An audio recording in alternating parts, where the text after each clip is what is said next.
Gözleri kara kız. Aynı vaxtın qaradır. Belki öyle yaradan. Sana aydan yaradım.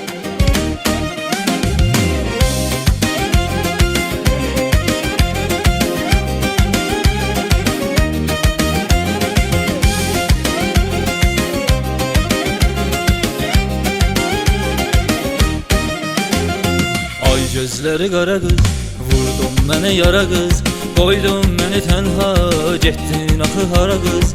Ay gözləri qara qız, vurdun mənə yara qız, qoydun məni tənha, getdin axı hara qız.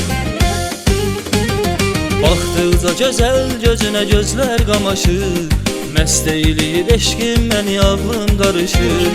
Biz üz-üzə gəldikdə dodaqlar dayanır, səssizlik olur sadəcə gözlər danışır.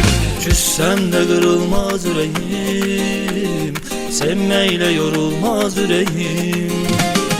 Küssen də qırılmaz ürəyim, sevməklə yorulmaz ürəyim. Ay gözləri qara qız, vurdun mənə yara qız, qoydun məni tənha, getdin axı hara qız.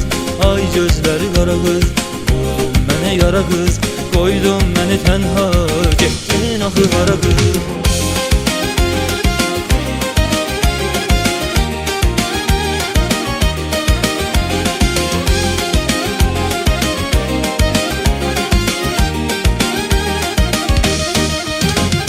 Getməklə buraxdın məni həsrət oduna, gör bir neçə nəğmə həsr etdim adına. Olma belə qəddar, belə insafsız adam, olar ara bir zəng elə bir sal yadına. Küssen də qırılmaz ürəyim, sevməklə yorulmaz ürəyim. Küssen də qırılmaz ürəyim, sevməklə yorulmaz ürəyim. Ay gözləri qara qız, vurdun mənə yara qız, qoydun məni tənha, getdin axı hara qız. Ay gözləri qara qız, vurdun mənə yara qız, qoydun məni tənha, getdin axı hara qız.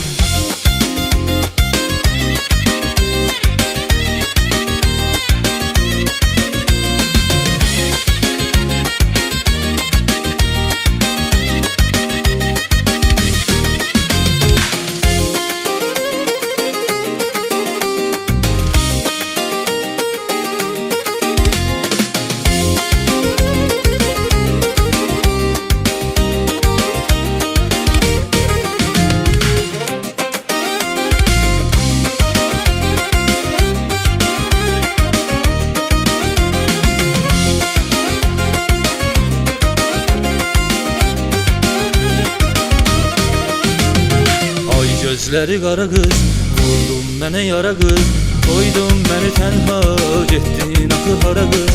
Ay gözləri qara qız, vurdun mənə yara qız, qoydun məni tənha, getdin axı hara qız.